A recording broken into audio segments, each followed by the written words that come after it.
Hello! Comme promis, je vous retrouve aujourd'hui pour vous faire ma revue du film de Christopher Nolan, l'Odyssée, étant donné que, si vous ne me connaissez pas, je suis très fan de mythologie, j'écris même des réécritures mythologiques. Juste, je vais vous donner un petit peu mon avis. Je vous avoue directement qu'il est très mitigé, plus que mitigé même.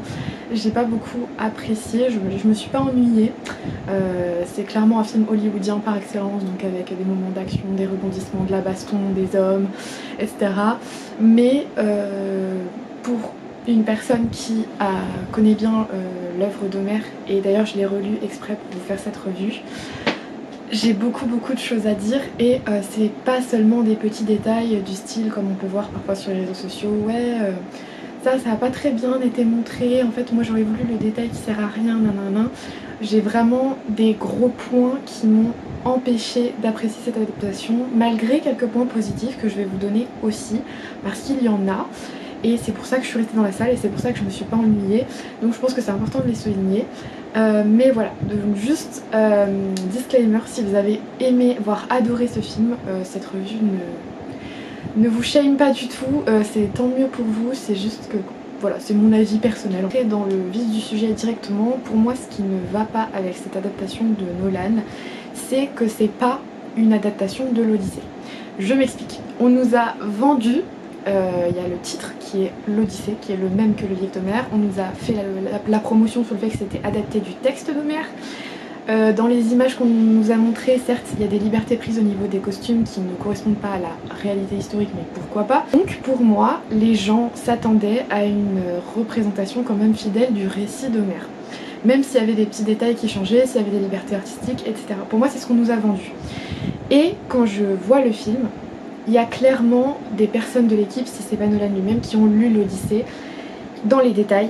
Et on voit qu'il y a des dialogues qui sont repris, on voit qu'il y a des phrases percutantes qui sont reprises, il y a des tout petits détails, tout bêtement, le fait que Argos soit jeté sur un tas de fumier qui dorment et qu'il n'a pas la force de se relever pour pouvoir se mettre, ça c'est typiquement un tout petit détail qu'il y a dans l'Odyssée. Mais il y en a plein des trucs comme ça. Mais le truc c'est que c'était pas ce que j'ai eu en regardant le film. Parce que pour moi, Nolan était coincé entre le fait de faire une représentation dite fidèle, donc une adaptation réellement de l'œuvre d'Homère, et partir complètement dans une réinvention du récit. Et quand je dis réinvention, c'est qu'on est allé jusqu'à changer les fondations même de l'histoire de l'Odyssée, avec le personnage d'Ulysse qui a été changé de A à Z dans ses traits de personnalité, son physique, etc. L'essence, le message du récit, il faut savoir que toutes les sources antiques en général portent une morale, et une morale qui est souvent liée à la religion hellénique et qui donc porte sur les fondations de cette religion et ses principes qui sont par exemple le péché du bris à éviter absolument, le laxinia, donc la loi de Zeus, qui est toujours décrit 400 fois comme la loi de Zeus dans le film d'ailleurs, on ne sait pas pourquoi, et etc. Là, on est sur quelque chose qui n'a plus rien à voir avec le récit d'origine, et pourtant, donc il y a des libertés artistiques prises, des libertés sur le message, des libertés sur le récit lui-même, sur le personnage principal, mais on veut quand même dire que c'est quand même une adaptation de l'Odyssée, donc on nous fout des petits détails, des petits dialogues, sauf que ça n'a plus aucun sens. Pour moi, c'était plus du tout immersif, parce qu'il y a ce grand écart qu'on a l'impression que le réalisateur fait entre les deux. J'aurais préféré, mais vraiment, qu'ils partent dans un truc complètement loufoque. Dans un truc, si vous avez vu la scène de Circé, qui nous fasse ça tout le long du film. Qui nous fasse un truc vraiment audacieux, qui bouleverse complètement la vision qu'on a de l'Antiquité et de la mythologie. J'aurais voulu un truc vraiment inventif à ce moment-là. Ou alors, un récit qui s'en tienne vraiment au texte, parce que le texte est très bien en lui-même. On vous demande pas de chanter en vers, etc. Je comprends bien, et vous allez le voir, je vais le dire dans la revue, qu'il y a des choses qui doivent être adaptées au cinéma pour être, j'allais dire en anglais, mais pour être appréciées du public, pour que le public ne s'ennuie pas. Ça doit pas, un roman et un livre, c'est pas la même chose, un chant et un livre, c'est pas la même chose, un film, pardon, c'est pas la même chose. Donc voilà, c'est normal, je veux sur cette histoire de changer l'essence du récit, etc. Parce que je me doute que pour certaines personnes, c'est un petit peu vague. Le but vraiment de l'épopée d'Ulysse, là, le but du film, le message que vous tirez du film, pour vous, qu'est-ce que c'est?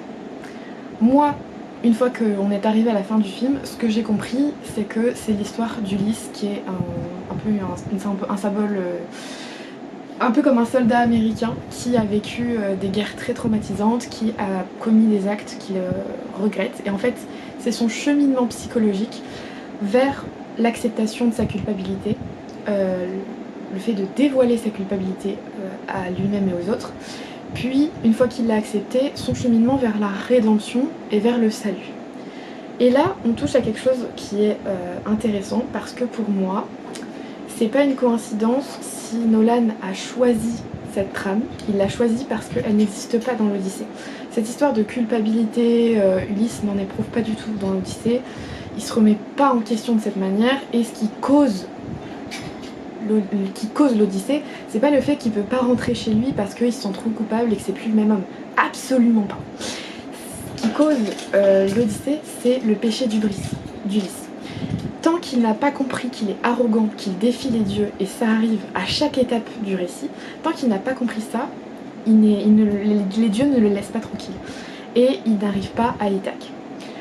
C'est une fois qu'il est devenu plus mature, plus humble, qu'il a compris qu'il ne devait plus provoquer les dieux, mais à l'inverse les vénérer en revenant à Ithaque, qu'il est enfin tranquille, qu'il peut terminer son voyage, qu'il est devenu un homme accompli.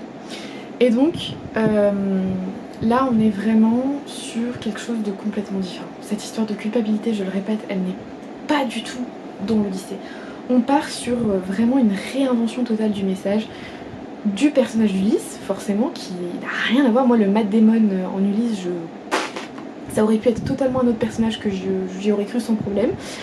Je le trouve pas très convaincant dans le rôle, mais je pense que c'est pas de sa faute, c'est tout simplement parce que de base le rôle n'était pas pour lui et qu'il a été mal écrit parce que c'est pas Ulysse. Voilà, donc honnêtement, j'ai l'impression qu'on a un peu essayé, je vais pas vous le cacher, de nous forcer une propagande très américaine, très chrétienne en fait. On a enlevé tous les dieux de ce film. Alors que c'est un des piliers de l'Odyssée, parce que quand je vous dis que Athéna et Hermès par exemple, et Poséidon, ils apparaissent à chaque étape du récit, ils interviennent directement, c'est pas juste il y a des petits éclairs dans le ciel, etc. comme a voulu le représenter Nolan. Ce sont des enjeux majeurs, ce sont des personnages principaux. Athéna, elle intervient à chaque étape. En fait, tout ce que vous voyez à l'écran, vous vous dites ah, bonne idée, c'est Athéna. C'est Athéna qui est vraiment apparue à un des personnages, à Télémaque, à Pénélope, à Ulysse, pour leur dire fais ça. Fais ça, ça c'est intelligent, fais ça pour te sortir de cette panade, fais ça, machin. Ou alors c'est Hermès. Je vais revenir là-dessus quand je vais passer vraiment à chaque étape du film, mais là j'ai abordé juste les points généraux. L'absence des dieux, c'est honteux. Ça, en fait, c'est pour ça que le récit n'a plus de sens, parce que déjà on réinvente toute la trame, toute l'essence du texte, mais en plus de ça, les dieux ne sont plus là pour supporter cette essence. On efface tout ce qui était important dans le texte d'origine en fait. Et c'est ce qui fait que moi j'ai pas pu m'immerger parce que j'ai eu l'impression de regarder un truc complètement différent. C'était même pas l'Odyssée pour moi. Et du coup, voilà, on arrive sur ces trucs de rédemption, de culpabilité, qui est un truc très christiano-chrétien, très pensée conservatrice américaine, en mode ah là là tu as péché, il faut repenser à tes erreurs, il faut aller sur le voie de la rédemption pour avoir le salut dans l'après-vie, etc. On va reparler des enfers, mais là aussi il y a des points qui servent cette vision. Oui, en fait, il faut avoir la rédemption, il faut honorer ses morts, il faut effacer ses erreurs, il faut à tout prix que tu rattrapes tes fautes, que tu te fasses pardonner, etc. Pareil, absolument absent de l'Odyssée. C'est un narratif qui a été inventé de A à Z. Et c'est pour ça, selon moi, qu'il n'est pas crédible à l'écran. J'ai pas été touchée par l'histoire de l'Ulysse de Matt Damon. La colorimétrie du film. Alors, j'ai cru comprendre que Nolan, c'était un vrai souci quand même, que ce soit bon, Oppenheimer, vous allez me dire c'est normal, c'est la Seconde Guerre mondiale, mais c'est très gris et c'est très fade. Et je veux bien que la Grèce, c'est un territoire aride, etc. Oui, mais c'était plein de couleurs l'ère mycénienne.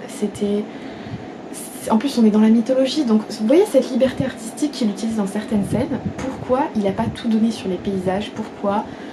Je veux dire, les seuls territoires où les décors où je me suis un peu sentie émergée, c'est le temple d'Athéna, où Télémaque débarque à un moment donné, parce qu'il y avait une ambiance, il y avait une lumière, il y avait un truc sympa. à la limite la salle de banquet chez Ulysse. On voit pas d'autres parties du palais vraiment. Et puis surtout il est en ruine. Ouais, tous les autres paysages, je vais en reparler par la suite, mais toutes les îles qu'il visite, elles sont désertes. Mais quand je dis déserte, c'est qu'il n'y a même pas d'arbres, il n'y a pas un fruit qui pousse, c'est tristoun à mourir.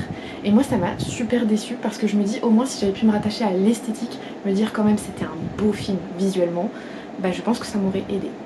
Là j'ai eu du mal, j'ai vraiment eu du mal. Et sur ce point là, qu'on me crucifie pas sur la place publique, mais je trouve que le 3 avec Brad Pitt, là je sais plus qui est le réalisateur, visuellement, au niveau des costumes et tout, il était quand même vachement plus attrayant. Voilà. Autre remarque générale, vous allez me traiter de puriste, mais il n'y a pas de chanson, il n'y a pas de chant. Il faut savoir que l'Odyssée d'Homère, elle est contée en chant à la base. C'est des histoires qui sont racontées à l'oral, parce que la plupart des Grecs anciens ne savaient pas écrire. Donc c'est une tradition orale. Et c'est beaucoup plus sympa de le faire en musique, de le faire en chant, de le raconter autour d'une table. Et ce que je comprends pas, c'est qu'on a Travis Scott au début, qui ne sert absolument à rien, par ailleurs on comprend pas ce qu'il dit. Il chante même pas, on aurait pu avoir un barde qui par moment chante l'histoire, ça aurait été très sympa. Je sais pas, il y a des films qui le font, là rien du tout. Moi il n'y a pas de musique qui m'ont marqué, je sais que la musique des sirènes, elle passe un peu en trend sur TikTok, mais je pense que je vais pas la revenir à vie. Et puis sinon, il n'y a pas de bande son, il n'y a pas de chansons qui m'ont marqué, qui m'ont émue, que j'ai trouvé sympa, que je me suis dit tiens je vais l'ajouter à ma playlist. Je pense que c'est pareil pour tout le monde. Au niveau du casting, moi je trouve qu'il n'y a pas assez d'acteurs grecs, voilà, je le dis. C'est quand même leur culture, c'est quand même leur patrimoine, et là le fait qu'on ait que des têtes d'affiche d'Hollywood, en plus c'est des acteurs qui sont ultra connus, et qui sont connus pas pour faire des dramas historiques, mais pour faire des films très contemporains, voire sci-fi. Et du coup pour moi ça a été très compliqué la gymnastique mentale de me dire c'est non c'est pas Anataoué, c'est Pénélope. Non mais alors avec ce truc de costume qui ne correspond pas du tout à l'époque, voilà, soit, qui était pas très jolie aussi par moments, et ben j'ai pas réussi. Il y a que éventuellement Tom Holland en Télémac, je l'ai trouvé assez convaincant. Après c'est un jeune, voilà, il a pas non plus un rôle très compliqué si j'ose dire, il a un caractère assez facile et tout ça, mais je l'ai trouvé convaincant. Et j'ai beaucoup aimé le personnage de May aussi, l'interprète était très bon, j'ai trouvé très émouvant, c'est le seul personnage auquel je me suis attachée. Ce que j'ai fait dans mes notes, c'est que j'ai un peu classé en 3 parties après les remarques générales ce que j'avais à dire, parce que j'ai pris des notes pendant tout le film, je suis cette folle, je vous l'ai dit, je suis une grande fan de mythologie, donc voilà. Et je vais appuyer bien sûr mes remarques sur le récit d'Homère. Comme je vous l'ai dit, je suis pas cette chieuse qui veut absolument mettre des trucs inutiles dans un film de 3h30, mais il y a des trucs qui me tenaient vraiment à cœur et c'est ceux-là que j'ai noté. Et j'ai commencé par tout ce qui était lié à Troie, donc la cité de Troie, ensuite tout ce qui était cantonné à Ithaque, puis tout ce qui était vraiment l'Odyssée sur la mer, d'Ulysse avec son équipage. La première scène sur laquelle on arrive, c'est, je vous ai dit que ça spoilait, hein, gros spoil.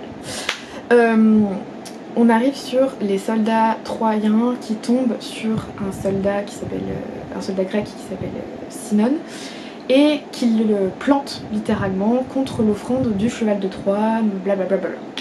Le cheval de Troie, j'ai aucun problème avec, je le trouve bien fait, il est petit, ce qui est original parce que d'habitude on le représente toujours en énorme. Moi je trouve ça assez convaincant. J'ai trouvé aussi très réaliste, bon point, la façon dont les soldats sont empilés à l'intérieur, donc il fait chaud, ils se pissent dessus, ils attendent des jours. Ça j'ai trouvé que ça ajoutait une touche de réalisme, j'ai bien aimé. J'ai bien aimé aussi que quand ils sont rentrés dans Troie, une partie du peuple veut brûler le cheval. Donc en fait il y a un désaccord et ils savent pas s'ils vont être brûlés vifs ou pas, et là ils sont obligés de bâillonner des hommes à l'intérieur, de se retenir sans faire de bruit. Ça j'ai trouvé ça bien. Et c'est pour ça que en arrivant au début du film je me suis dit ah il y a peut-être en fait moyen que je sois agréablement surprise. Malheureusement pour ce qui est des soldats troyens, le premier truc visuellement qui m'a choqué c'est les costumes des soldats troyens. On dirait vraiment, vous retrouvez les images si vous voulez vérifier, mais j'ai eu l'impression de là où j'étais assise que c'était l'espèce de polystyrène pliable au lieu d'armure solide. C'est-à-dire que j'ai l'impression qu'on leur avait, vous savez, plié une maquette ou un costume pour enfants comme ça en polystyrène et qu'on l'avait foutu sur eux et qu'en fait juste tu fais ça, le truc est détruit quoi. C'est comme le polystyrène qu'on met dans les colis. Il y a forcément le costume du film auquel si vous l'avez vu vous n'avez pas pu passer à côté. c'est le costume d'Agamemnon. Agamemnon, je pense qu'il faut en parler, c'est un personnage qui est pas du tout important dans l'Odyssée et qui est pas du tout important dans le film de Nolan non plus.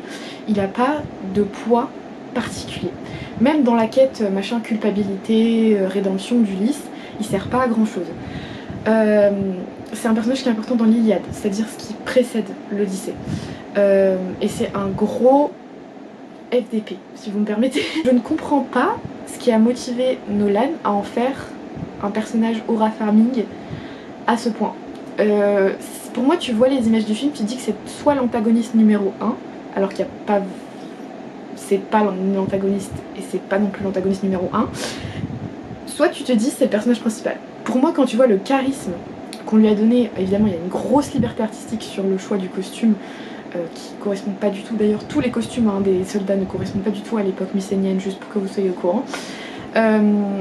Je serais passée au-dessus, mais je comprends pas pourquoi Agamemnon, on a essayé d'en faire un espèce de symbole qui ne correspond même pas tout à fait au personnage d'origine, puisque Agamemnon, oui c'est le roi des Grecs, et oui c'est sa flotte qui est la plus impressionnante, donc les autres Grecs répondent de son autorité, mais pendant l'Iliade, pendant la guerre de Troie, il y avait des conseils organisés, et très souvent les rois prenaient eux-mêmes les initiatives, sans forcément en référer à Agamemnon. C'est juste que Agamemnon c'est le plus puissant, mais ça veut pas dire qu'ils discutaient pas entre eux. Je veux dire, il y avait énormément de généraux, et Ulysse prend notamment beaucoup d'initiatives, et c'est un stratège, donc c'est grâce à lui qu'on résout beaucoup de problèmes diplomatiques, etc. pendant l'Iliade. Il prend des initiatives. Je veux dire, là on a l'impression qu'il se plaque sur terre, alors que c'est pas du tout le caractère d'Ulysse de faire ça, d'ailleurs, c'est pas du tout insoumis, hein. Même avec les dieux, c'est bien ça le problème. Et là on a l'impression qu'Agamemnon c'est un dieu sur terre. C'est ça, c'est le seul dieu en fait qu'on voit dans tout le film. Et j'ai pas compris. Et en plus de ça, il ne parle quasiment pas tant qu'il est vivant, alors qu'il est censé donner des ordres, gouverner. Vraiment pendant la bataille, il ne se bat même pas, je crois qu'il tire même pas son glaive. Il marche en silence, tel Dark Vador, tel la faucheuse. Je sais pas si c'était... Il gouverne par le silence. C'était tellement abusé que j'y ai pas cru. Dans le sens où c'était un peu ridicule, parce que si ça avait été un personnage primordial, tu vois, genre Poséidon, je me serais dit oui, tant qu'il y est, vas-y, éclate-toi, tu vois.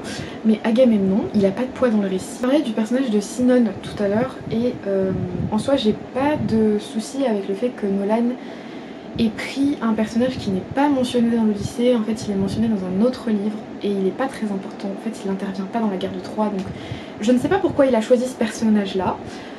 Son histoire était émouvante et servait toute cette trame autour de la culpabilité, de la psychologie d'Ulysse, donc je comprends pourquoi il l'a fait, mais je trouve ça dommage qu'au lieu de prendre ce Sinon que personne ne connaît, il aurait pu déjà s'attarder un peu plus, puisqu'on était sur la culpabilité d'Ulysse, et puisqu'on s'est servi de ce personnage, pourquoi ne pas prendre un personnage qui souffre des actions d'Ulysse, qui souffre de la guerre de Troie, un Troyen et une Troyenne.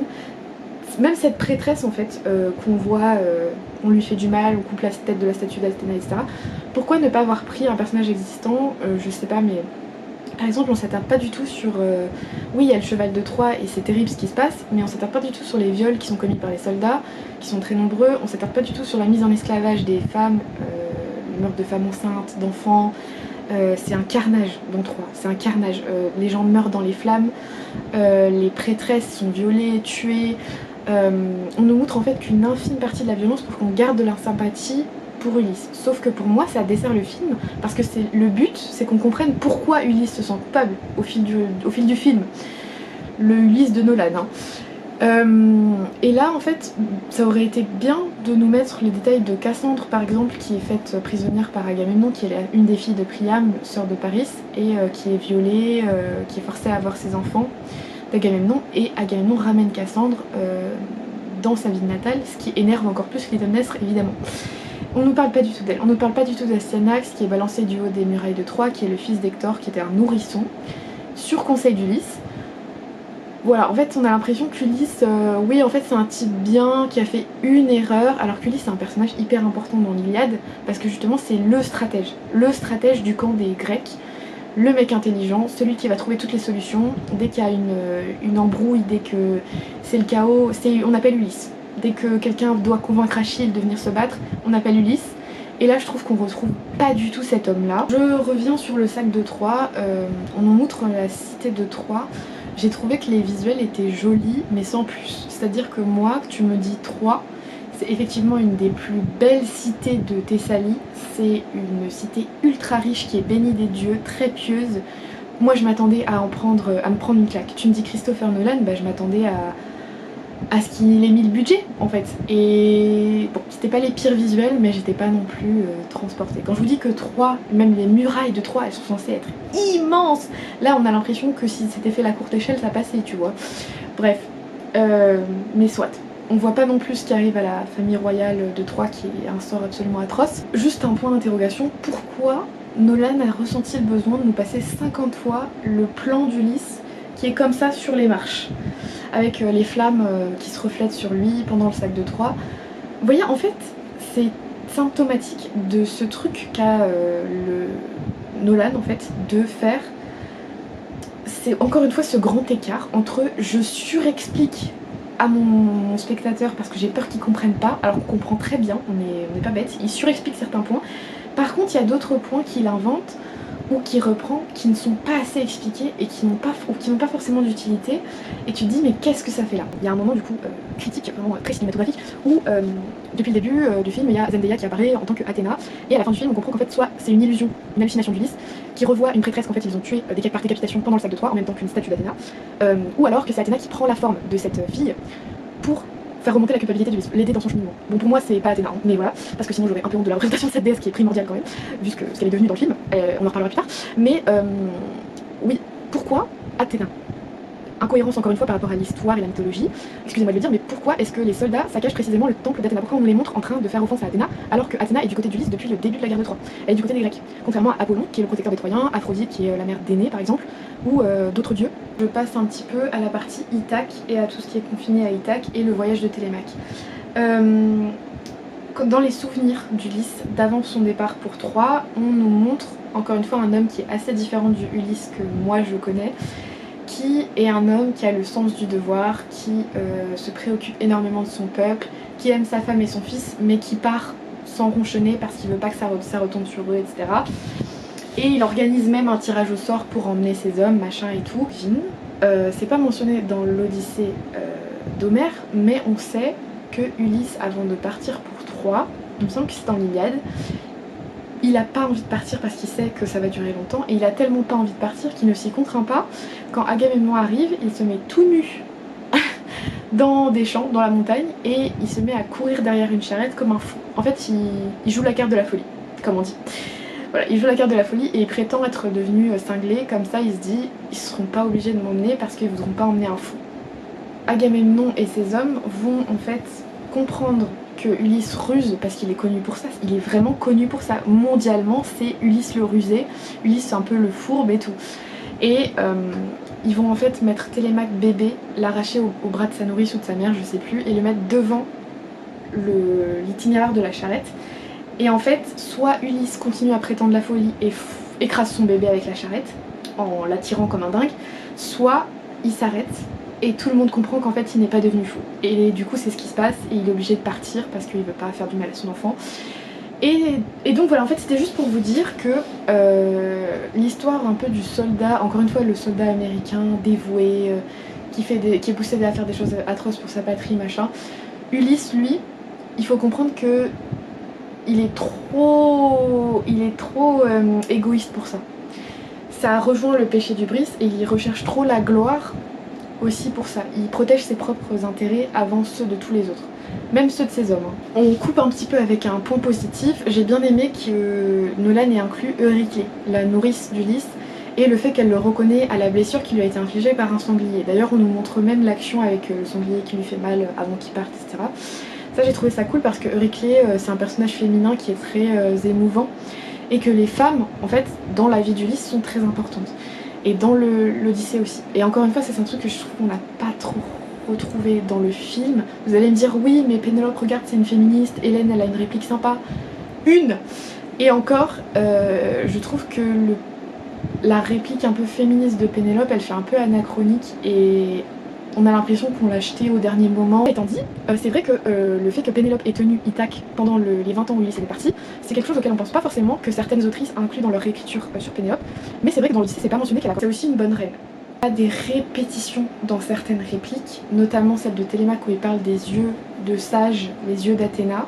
Je pense qu'il la répète au moins 3 ou 4 fois et ça se remarque. Au premier visionnage, je l'ai vu tout de suite et je me suis dit mais comment personne ne s'est dit il y a un problème?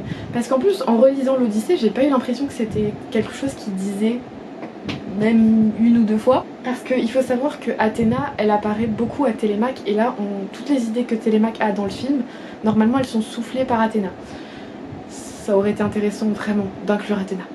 On suit quand même pas mal la chronologie des événements avec le voyage de Télémaque et tout, hein. Ce qui est assez surprenant parce que je trouve que c'était pas hyper adapté pour un film, un format court, peut-être une série mais un format court, les retours en arrière, le fait qu'Ulysse raconte son histoire au lieu de la vivre en temps réel, etc. C'est quand même un peu particulier comme format, mais bon, je vais pas critiquer la fidélité à l'œuvre source. Cependant, Télémaque, quand il arrive chez Ménélas, on a encore une représentation qui est pas fidèle du couple Ménélas-Hélène. On nous présente Ménélas comme déjà un homme assez macho et arrogant, alors que c'est pas le cas dans l'Odyssée. C'est un des seuls qui fait pas trop mal alpha, et surtout il est très amoureux de sa femme. Donc si vous voulez, dans le film, quand on montre il est comme ça avec Hélène, regarde ce qu'on lui a fait, on sait pas trop si c'est lui ou ses hommes et qu'elle a la moitié du visage arraché. Hélène, elle a une réplique alors qu'il y a eu tout un tintouin autour du fait que l'actrice l'interprète, alors que l'actrice joue plutôt bien. Mais bon, après on la voit 1 minute donc on peut pas trop juger. Et puis voilà, tout ce tintouin pour qu'au final elle apparaisse 2 secondes pour même pas dire un truc important. Et Ménélas la coupe comme s'il voulait pas l'entendre, etc. Alors que c'est pas franchement un truc qu'il ferait dans la réalité. Je dis pas que les rapports hommes-femmes étaient... voilà, certainement pas. Mais... il la bat pas, il est pas violent avec elle et surtout il se venge pas sur sa femme. Ça dans l'Odyssée c'est précisé. Donc il y a un peu, je sais pas pourquoi il y a eu besoin de changer le narratif. Et aussi par rapport à Agamemnon, quand Ménélas parle d'Agamemnon, que Hélène le mentionne, tout de suite il est en mode ne parle pas de mon frère. Comme si il était jaloux de la présence de son frère ou de son souvenir ou qu'il s'entendait pas. Alors qu'ils s'entendaient super bien, que oui, Agamemnon n'a pas été attaqué Troie uniquement pour Hélène, mais quand même en grosse partie parce que ça insultait l'honneur de son frère et que son frère aimait sa femme. Ils sont partis la récupérer parce qu'ils pensaient que c'était juste aussi. Donc Ménélas aimait son frère, et dans l'Odyssée, il aime tellement son frère que il dit qu'il a énormément souffert de sa mort, qu'il a du mal à s'en remettre, il a presque les larmes aux yeux. Pourquoi pas, au moins il joue son rôle de conseil auprès de Télémaque, même si, encore une fois, le conseiller de Télémaque, le conseiller principal, c'est Athéna. Est-ce qu'on reviendrait pas sur le personnage d'Ulysse? Par exemple, lors de ses retrouvailles avec Télémaque, normalement, dans le film on voit que Télémaque a un peu les larmes aux yeux quand il réalise que son père est son père, et il met quand même le temps, parce que normalement Athéna déguise Ulysse en vieillard de chez vieillard, c'est-à-dire qu'il ressemble plus du tout au Ulysse de base. Là il a juste une capuche et la barbe un peu longue, et bon, Télémaque ne l'a connu que bébé donc ça se tient, mais pour les autres personnages un peu moins. Et en fait quand il le reconnaît il a un peu les larmes aux yeux, mais ça passe très vite. Alors que dans l'Odyssée c'est une scène qui est très émouvante entre père et fils, où il pleure. Il y a beaucoup de passages dans l'Odyssée où les hommes pleurent, où c'est totalement accepté, et je trouve ça dommage de ne pas avoir représenté ça à l'écran, parce que c'est sain en fait, des hommes qui pleurent, ça les rend pas moins courageux. Par exemple le passage des sirènes, on voit que ça a impacté beaucoup de spectateurs, où Ulysse hurle, etc. Et là on a un jeu qui est intéressant. Mais voilà, cette scène hyper émouvante entre Télémaque et son père, où ils ont une conversation très intime, où Ulysse en fait baisse la garde pour la première fois depuis très longtemps, on n'a pas le temps de le voir à l'écran et c'est un peu dommage. Et aussi très bizarre le fait que Télémaque appelle son père Daddy en anglais, c'est-à-dire Paps, en gros le daron quoi. Pour parler encore une fois des hommes qui pleurent, etc., je vous dis que c'est très open dans le récit d'origine. Agamemnon, une figure de virilité où vous voyez il y a tout le monde là depuis que les images sont sorties sur les réseaux en mode c'est l'homme idéal, il est trop sexy, il est trop charismatique, il est trop mystérieux, il est trop dark. Bah lui aussi, au moment où Ulysse le retrouve aux enfers, où ils ont exactement le même dialogue que dans le film, et ben il pleure. Il essaie de le serrer dans ses bras et il pleure. Et en fait c'est un signe de la défaite, de l'échec d'Agamemnon en tant que roi, en tant que mari, en tant qu'homme. Et pareil, en fait c'est hyper impactant, mais là, Agamemnon dans le film m'a encore moins ému, encore même pas énervé parce qu'il ne sert à rien. Attendons, à Ithaque. Alors, les prétendants, bon point pour Robert Pattinson qui est très bon dans les jeux de vicieux, d'hommes très moyens, très Antinous, son personnage il est bien écrit. Honnêtement, j'ai rien à dire dessus. Oui, pour les prétendants par contre, alors la scène de baston, je comprends bien, c'est Hollywood, il faut une scène où il y a un homme qui monte ses muscles et qui défonce tout le monde, mais en fait le problème c'est que c'est pas crédible parce que déjà il y a 50 mecs dans la salle. Dans l'Odyssée, pourquoi c'est crédible cette scène? Parce que certes ils défoncent tous les prétendants, mais déjà ils sont pas dans une pièce fermée, donc il y en a certains qui s'enfuient. Parce qu'il y a quand même, j'ai compté dans l'œuvre d'origine, on nous dit qu'il y a à peu près 110 prétendants, sans compter les esclaves et leurs serviteurs qui peuvent venir leur apporter de l'aide pour défendre l'honneur de leur maître. Donc on est, sans compter les esclaves femmes, etc., on est sur 108 prétendants. Et ce qui permet à Ulysse de vaincre et de défoncer tous les prétendants, c'est qu'il a le support d'Athéna, la magie d'Athéna qui lui le rend beaucoup plus fort, imposant, qui fait aussi que ses ennemis ne peuvent pas l'atteindre au niveau des flèches, des javelots, enfin quand il trouve des armes, parce qu'il y a aussi ce truc de retirer les armes avant qui est encore une fois une idée d'Athéna. Et ben quand ça arrive, Athéna fait en sorte de dévier les coups des prétendants. Il y a ce truc aussi de l'Ulysse magnanime, du roi sage qui va pardonner les prétendants qui s'agenouillent dans le film. Ça n'arrive jamais. Dans l'Odyssée, c'est-à-dire que Ulysse, quand je vous dis qu'il a la rage, c'est un homme qui a confiance en lui, qui est très... je vous dis, il est très sûr de lui, égoïste, etc. Bon, ça se calme quand il arrive à Ithaque parce qu'il a fait une réflexion sur le mérite de ça, qu'il veut plus énerver les dieux, mais il est enragé, quoi, mais vraiment enragé, au point qu'il n'arrive plus à endormir et que Athéna est obligée de l'apaiser dans son sommeil. Encore une fois, Athéna est là tout du long et elle le soutient dans la bataille parce que sinon il serait jamais capable. Et d'ailleurs il le dit à Télémaque et Télémaque lui dit tu arriveras jamais à vaincre tous les prétendants. Dans la vraie version, il va jusqu'à pendre les femmes qui ont eu des relations avec les prétendants, les esclaves. Mais il les pend une par une et il rattrape tous les prétendants, même ceux qui lui demandent la pitié, qui le supplient de les épargner, il les décapite. Par rapport à cette histoire d'homme magnanime, presque parfait en termes de leader, on a l'impression que c'est plutôt ces hommes qui lui font défaut plutôt que lui en tant que leader, alors que c'est l'inverse dans l'Odyssée originelle, puisque on a Ulysse qui déjà ne se laisse pas marcher dessus par ces hommes. C'est-à-dire que dans le film, on a par exemple Euryloque qui à un moment donné sur l'île d'Hélios, où il y a les bœufs, etc., provoque une confrontation avec Ulysse et vraiment l'engueule. Mais vraiment, on a l'impression qu'il va se prendre un pain. Et Ulysse, je voulais juste vous protéger, moi. Et puis il s'en va. Ça, c'est de l'insubordination. Et dès le début, ces hommes font montre d'une insubordination qui est grave, quand même. Et surtout qui insulte l'honneur d'Ulysse en tant que chef et en tant que roi. Parce que c'est leur roi. Ça passe jamais. Ça serait jamais passé dans l'œuvre d'origine. C'est-à-dire qu'à un moment, en plus de ça, Ulysse, il y a une confrontation avec Euryloque qui lui dit je suis pas d'accord avec la façon dont t'as fait ça, machin, nanana, et il commence un peu à l'embrouiller. Et Ulysse direct le recadre, c'est-à-dire qu'il lui dit la ferme où je vais te décapiter. Vraiment. Donc je peux retrouver le passage si vous voulez, mais voilà. Et alors que Euryloque, c'est vraiment son second, c'est un de ses préférés, mais au moment où il dépasse la limite, c'est calme-toi direct ou je te tue. C'est un homme qui est imparfait. C'est ça le point central, c'est qu'on le romantise beaucoup trop dans la version de Nolan en faisant un peu un personnage tragique, alors que dans l'Odyssée, Ulysse c'est un homme qui fait débat pour les fans de mythologie, soit on l'adore, soit on le déteste.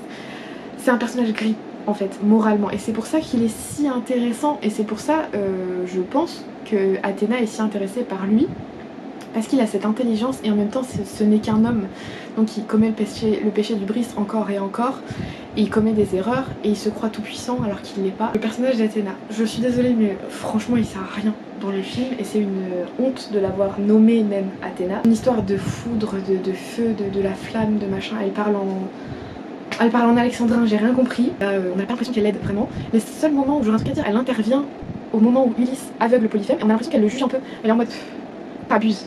Déjà ça n'arrive pas dans l'Odyssée, mais en plus de ça, pourquoi Athéna, qui déteste Poséidon, dans la mythologie c'est un fait quand même connu depuis Athènes au moins, pourquoi Athéna qui déteste Poséidon reprocherait à Ulysse d'avoir fait offense à Poséidon. Pour ceux qui ne connaissent pas la mythologie, je pense que quand même la scène avec les Lestrigeons a dû vous surprendre. Vous n'allez pas comprendre de quoi je parle puisqu'on ne donne même pas le nom de ce peuple dans le film, mais ce sont les géants, enfin les semi-géants en armure toute argentée là, où vous savez il y a un enfant, en fait il tombe sur un enfant en premier, l'enfant hurle, et il ramène tout un peuple qui les massacre, et le passage dure pas longtemps, ça dure genre 2 minutes 30, ça n'a aucune utilité on va se le dire, mais ça s'appelle les Lestrigeons et c'est présent dans l'Odyssée, et ce sont vraiment des géants qui font la taille d'une montagne normalement, donc là ils ont été un petit peu rapetissés. Là où je voulais en venir, c'est que bon déjà j'ai pas trop compris ce qu'il avait foutu avec les armures et à quoi servait le passage, parce que à côté de ça il a pas du tout mis le passage avec Éole sur l'île d'Éolie. Éole c'est le dieu du vent et il a un passage important dans l'Odyssée parce qu'en fait il accueille Ulysse qui souffle un peu pendant un mois entier sur cette île où il est accueilli par ce dieu, ses enfants qui sont magnifiques, où il y a des grands banquets, etc. Le dieu lui fait un cadeau pour qu'il puisse rentrer à Ithaque en voie directe. Sauf que ce cadeau, c'est de renfermer dans un sac tous les vents du monde. Ulysse prend le cadeau, il repart pour Ithaque, sauf qu'en fait, ça montre encore une fois que ces hommes ne sont pas du tout... qu'il y a un lien très fragile entre Ulysse et ces hommes, et c'est pour ça que ce passage est assez important. Ulysse aurait pu rentrer directement à Ithaque, sauf que comme il y a une confiance qui s'est brisée avec ces hommes à cause de l'hubris d'Ulysse, à cause de son arrogance, à cause du fait que ce soit qu'il soit égoïste, en fait ces hommes ouvrent le sac et tous les vents s'échappent. Et en fait ils sont ramenés à l'autre bout du continent, et du coup en fait ils sont obligés de rentrer piteusement chez Éole qui ne veut plus les accueillir parce qu'il comprend qu'ils sont maudits par les dieux à cause d'Ulysse. Polyphème. On arrive à Polyphème, le Cyclope. Donc évidemment encore une fois on ne dit pas son nom dans le film, ce qui est quand même très con parce que c'est un personnage très connu de la mythologie grecque, même ceux qui l'ont lu juste au collège le savent.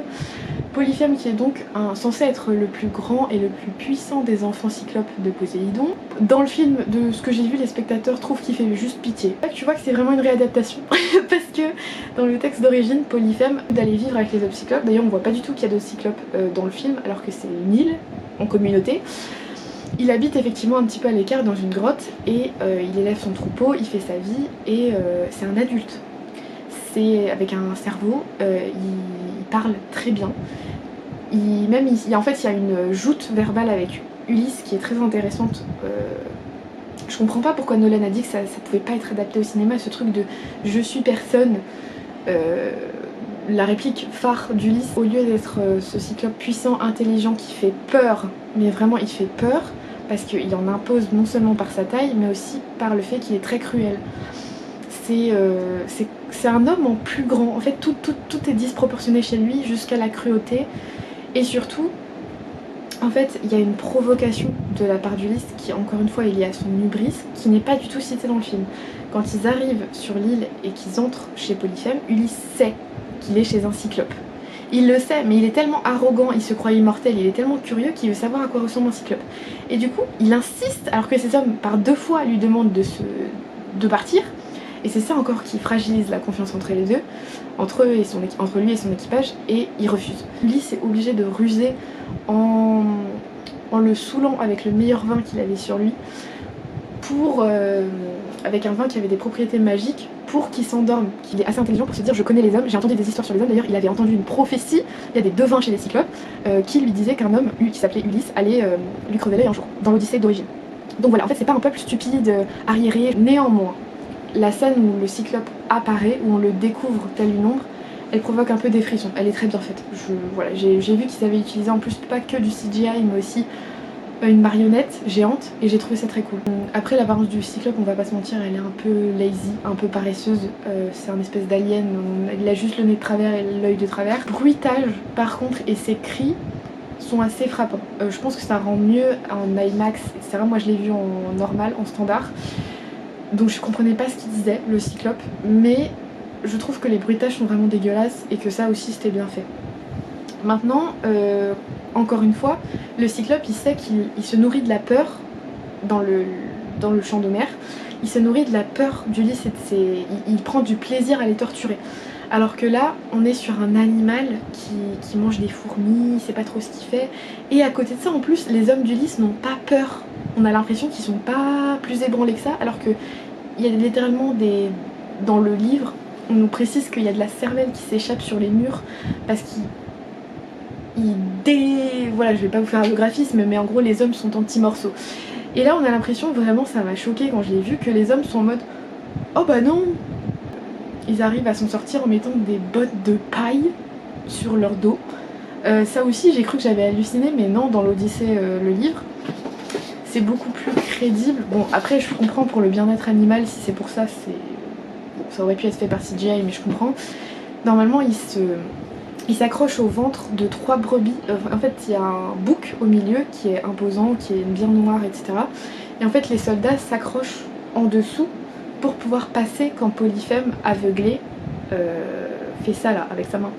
Dans le livre, là le truc de la botte de paille c'est pas hyper crédible et ça fait que rendre Polyphème encore plus con. Après ça, il faut savoir que dans le film c'est pas montré, mais Ulysse remet un coup d'insolence et non seulement le truc de la flèche machin il le fait pas, mais par contre il vole le troupeau de Polyphème, il le fait monter sur son navire, le mec prend son temps et en plus de ça, avant de partir, le Cyclope dit clairement que c'est un fils de Poséidon, qu'il va dire à son père que Ulysse a fait ça, machin, que c'est un sale type, machin.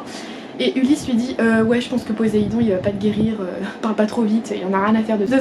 Il rajoute je suis Ulysse, fils de Laërte, qui a une maison sur Ithaque, et blablabla et blablabla. Et c'est ça tout le long de l'Odyssée, hein, c'est l'ubris d'Ulysse, le pilier de l'Odyssée. Que son lien avec Poséidon, encore une fois le dieu, on comprend même pas qui c'est. Pour les gens qui connaissent pas Poséidon, on sait pas qui est Poséidon. Le soldat il le devine un peu comme un cheveu sur la soupe, que c'est le fils de Poséidon, et puis on n'en reparle plus jamais, alors que c'est censé être un enjeu primordial. Bon, normalement il faut savoir qu'il y a aussi un épisode avec le peuple des Lotophages, qui ont une île où il y a cette fameuse fleur de lotus qui là est greffée à Calypso, alors que ça n'a rien à voir dans l'histoire d'origine. Ensuite, je sais plus dans quel ordre c'est, mais ils arrivent sur l'île de Circé. Circé qui est un personnage hyper important dans l'Odyssée de base, qui est censée être une déesse enchanteresse, qui est une fille de Titan, qui est censée être une femme absolument magnifique, qui séduit, vraiment séduit. Ce que je veux dire c'est que c'est une femme puissante qui n'a peur de rien et qui est sûre de ses capacités. Et en plus de ça, alors j'ai bien compris que dans une interview Nolan a dit que comme il voulait plutôt regrouper l'aspect femme fatale sur Calypso, il voulait pas mettre 2 fois la même chose, donc il a un peu inventé pour Circé.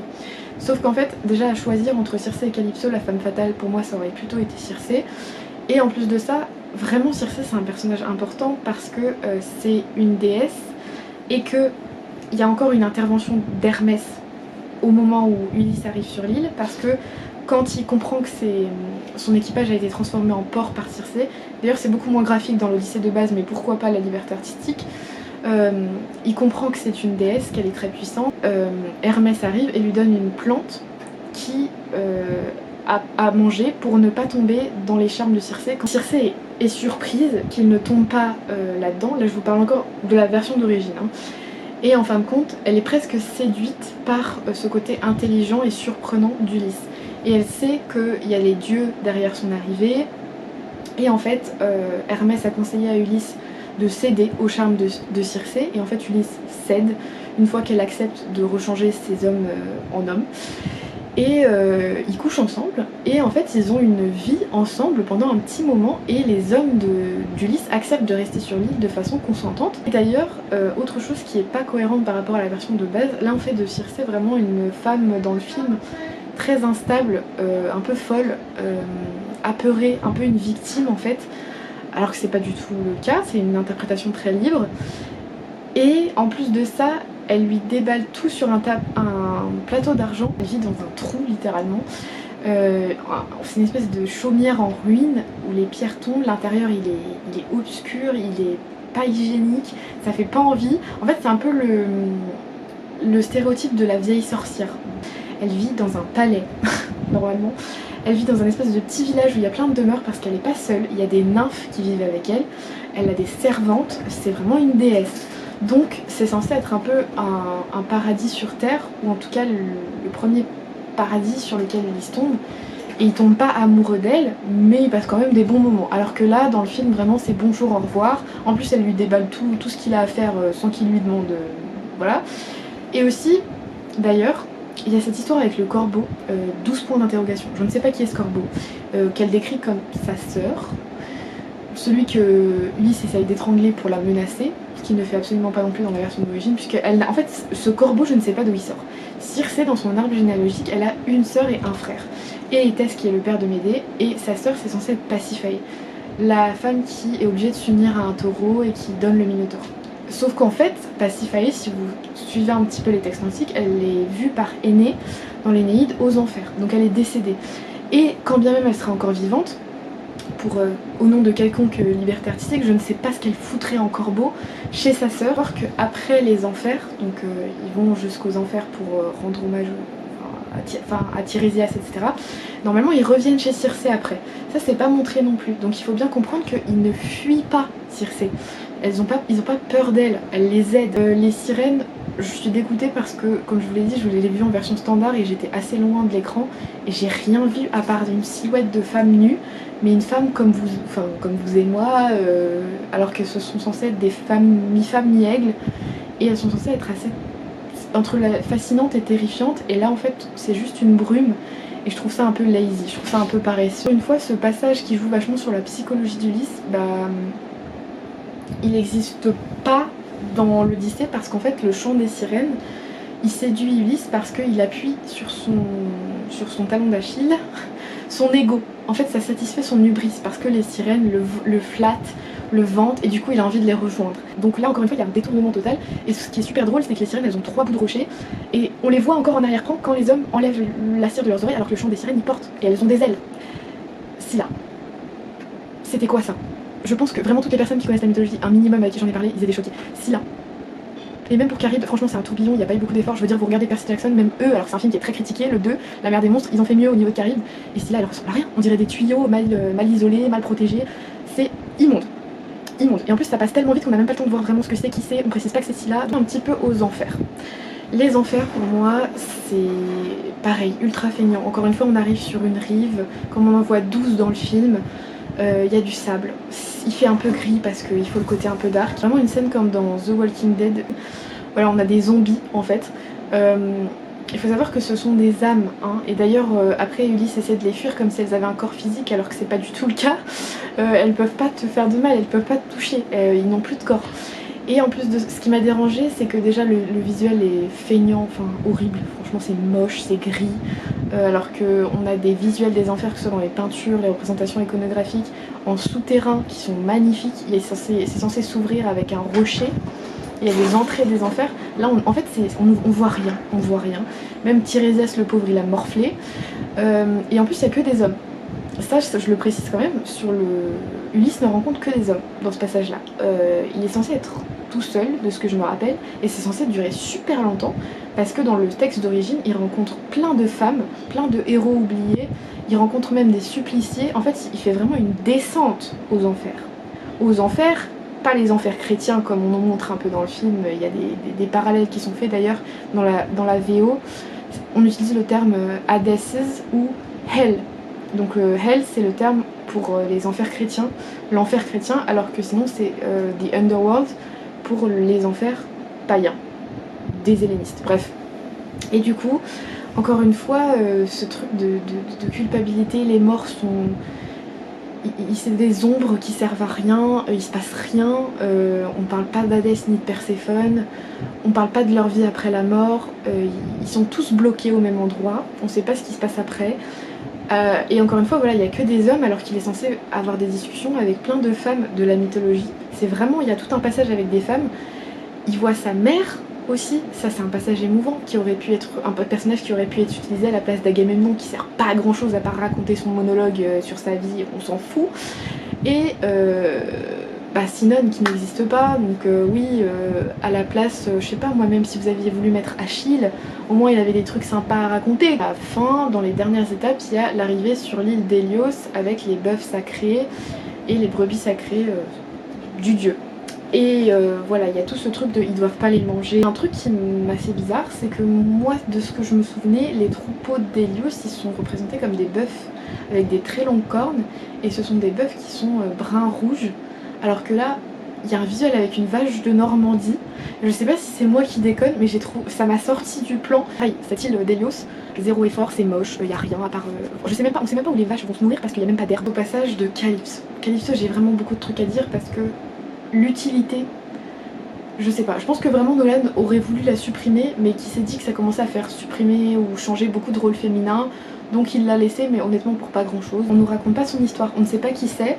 Ah si, pardon, il y a un moment où Ulysse, il se dispute un peu, il commence à se souvenir et tout, il lui fait tu comprends pas l'immortalité, mais toi t'es pas une déesse, machin. Et elle lui fait, vous savez, comme si elle avait honte en mode oui t'as raison. Incohérence, puisque Calypso est une déesse pour info. Alors oui, elle est qualifiée de nymphe la plupart du temps, mais c'est une fille de titan, donc c'est aussi une déesse. Et d'ailleurs, elle vit aussi dans une grotte qui ressemble plus à un palais qu'à une plage déserte. Voilà, elle n'a pas que des branches pour s'abriter. D'ailleurs, le truc du filet de pêche comme tenue, c'est quand même très cocasse. L'île de Calypso, pareil, elle ressemble à rien alors qu'elle est censée être luxuriante avec plein d'animaux, de vignes, etc. En plus de ça, c'est la psychologue de service d'Ulysse. Elle le laisse partir, alors que pour ceux qui connaissent pas l'histoire de Calypso, elle est condamnée à rester seule dans toute son immortalité sur son île. Donc s'il n'y avait pas eu l'intervention d'Hermès, elle aurait jamais laissé partir Ulysse. Donc ça fait pas du tout sens en fait dans le film. Et je comprends pas que ça choque personne, parce que la meuf elle est amoureuse de lui. Elle est toute seule sur son île condamnée, et elle le laisse partir d'un coup comme ça, elle change la vie. Et il faut savoir aussi un truc qui est pas du tout précisé, c'est que Calypso, oui, elle joue un peu sur le fait de retenir Ulysse avec le fait qu'il a rien pour s'enfuir, etc. Mais à la base des bases, Ulysse, il est bien content de rester avec Calypso, parce que déjà elle est magnifique et c'est une déesse, et en plus de ça, elle lui promet l'immortalité. Et comme je l'ai dit, Ulysse, il est toujours retenu par son hubris. Il quitte l'île de Calypso tel un suicidaire dépressif, j'ai pas compris. Ce narratif de Nolan d'un homme qui est au bout de sa vie, de sa culpabilité, qui abandonne tout, machin, c'est pas du tout comme ça dans le texte d'origine, je suis désolée, je reviens dessus, mais Ulysse se construit un vrai bateau. Pas juste un radeau, une planche, un vrai bateau avec des vivres, et il essaye de braver la mer, sauf que Poséidon casse son navire en deux parce qu'il est toujours énervé contre lui. Et que Ulysse fait encore preuve d'arrogance. Là, il arrive pas comme par magie à Ithaque. Et il y a Athéna, il y a Ino, et il arrive sur une qui l'aide à survivre, qui lui disent de nager. Il nage, et il arrive sur une île qui n'a rien à voir, qui est l'île de Cheria, où il va rencontrer un peuple très accueillant, et la princesse Nausicaa qui va le sauver, lui donner des vêtements, le ramener auprès de son père le roi, etc. Et en fait c'est à eux qu'il va raconter son histoire, pas à Calypso. Et c'est eux qui vont le ramener par la suite à Ithaque. Donc par la suite, Ulysse arrive à Ithaque. Il faut savoir que dans le texte d'origine, comme je l'ai dit, il a un vrai déguisement. C'est pas juste il a de la barbe, etc. Et en plus de ça, c'est tellement un bon menteur qui se crée une fable, il s'invente une personnalité et une histoire de A à Z. Par contre, c'est impossible, je suis désolée de la incohérence, c'est impossible, l'histoire de la petite broche et du petit bâton là, c'est super niveau effet cinématographique, mais c'est impossible, on est d'accord, que Ulysse ait conservé ces deux choses. Je sais pas où il les aurait mises, puisqu'il arrive à moitié nu chez Calypso, et qu'il a tout perdu. Donc c'est totalement improbable qu'il ait, à part s'il y avait eu une intervention des dieux, ce qui n'est pas possible puisqu'il n'y a pas de dieu, ce serait impossible qu'il ait conservé ces objets, et c'est pour ça d'ailleurs que plutôt que de le reconnaître par un objet, Pénélope le reconnaît non seulement parce qu'il arrive à manier son arc dans l'histoire d'origine, mais en plus parce qu'il y a un truc très intime, plutôt qu'une broche, où en fait elle lui pose une question, elle lui dit oui en fait mets-toi dans cette chambre parce que j'ai fait déplacer le lit marital, machin. Et en fait c'est un piège auquel Ulysse répond correctement parce qu'il lui dit mais c'est impossible que tu aies déplacé notre couche parce que j'ai construit notre chambre maritale autour d'un olivier dans lequel est fait notre couche. C'est son cadeau de mariage en fait. Et là on a une scène très émouvante entre les deux époux, et ça y est, Pénélope qui n'arrivait pas à croire que c'était Ulysse alors qu'il lui disait depuis 10 minutes que c'était lui, croit enfin, et il y a des embrassades et ils font l'amour, etc. On va finir cette vidéo sans parler de la fin du film de l'Odyssée qui est catastrophique. Alors ça va avec le narratif de rédemption, de recherche du salut de l'Ulysse de Nolan, mais par contre ça n'a aucun sens. En fait même dans le film je trouve ça un peu fou, parce que je veux dire le spectateur forcément il est un peu surpris après tout ce qu'a enduré Ulysse pour retrouver Ithaque et sa femme. Il quitte Ithaque 2 jours après et il s'en va, il s'exile lui-même. Alors honnêtement l'Ulysse que moi je le connais, il aurait rigolé. Si on lui avait dit ça, il aurait rigolé, parce qu'il n'y a aucun monde où il serait reparti d'Ithaque qu'il a tant rêvé pendant 20 ans de retrouver. Son peuple, son château, il a quand même massacré 110 hommes pour retrouver sa place, et son fils Télémaque est encore très jeune, et là il l'abandonne pour aller s'exiler on sait pas où, on sait pas qui va vouloir de lui. Ils s'en vont tels deux amoureux voguer sur les mers, alors que Poséidon a quand même déchiqueté Ulysse du début à la fin. Et pardon, je reviens sur un anachronisme où Ulysse dit dans la version originale of our age of bronze is collapsing, donc notre âge de bronze, gros anachronisme, parce que quel grec à l'âge de bronze va parler d'âge de bronze, enfin je veux dire c'est un terme très contemporain. Et tout ce truc de oui, l'ère des dieux est terminée, la loi de Zeus c'est fini. Je ne sais pas du tout d'où Nolan a sorti ça, parce que vraiment ça parle pas du tout de ça dans l'Odyssée. Et en plus de ça, c'est même dans le contexte historique réel, bah, on est à l'ère mycène, donc les Grecs ont encore de beaux jours devant eux. Et ce truc de peuple de la mer qui a confusion totale pour le spectateur. Au début on pense que c'est des mecs réels, en fait on se rend compte que c'est une symbolique, c'est juste Ulysse et ses regrets et les hommes qui reviennent de Troie. Peuple de la mer pour moi c'était un truc avec Poséidon, pas du tout. J'ai rien compris. Encore une fois, c'est vraiment ce truc de surexpliquer ou d'inventer des trucs complètement perchés. En fait, Ulysse, là, il a plus qu'une envie, c'est de rendre hommage à ses morts et la rédemption, trouver le salut. Encore une fois, je sais pas où on a trouvé cette idée. Voilà donc un petit peu toutes mes pensées pour l'Odyssée de Christopher Nolan. Je répète que moi j'ai vu la version standard. Est-ce que ça change quelque chose de la voir en IMAX ou avec les espèces de jets d'eau et tout là, je ne sais pas. Moi j'avais pas les sous et honnêtement je pense pas que ça aurait changé grand chose parce que le film est ce qu'il est, même avec un quart d'écran en plus c'était la même, je pense. Donc voilà, si vous avez aimé encore une fois le film, bah, n'hésitez pas à mettre un commentaire, à ne surtout pas vous sentir agressé par ma revue. Je juge pas du tout, mais voilà, c'était mon avis personnel en tant que grosse fan de mythologie et qui connaît bien les textes antiques et qui est aussi autrice de réadaptations mais littéraires. Si jamais ça vous intéresse d'en lire plus sur les femmes de la mythologie, n'hésitez pas, je vous mettrai mon Instagram et mon site internet dans la bio. J'ai écrit notamment sur les personnages de Cassandre, Echo, de Echo et Narcisse, Médée l'Enchanteresse, que j'ai cité dans cette vidéo, et je suis en train d'écrire une nouvelle réécriture, donc voilà. Si ça vous intéresse, n'hésitez pas à aller me suivre, et je vous dis à plus pour de prochains contenus.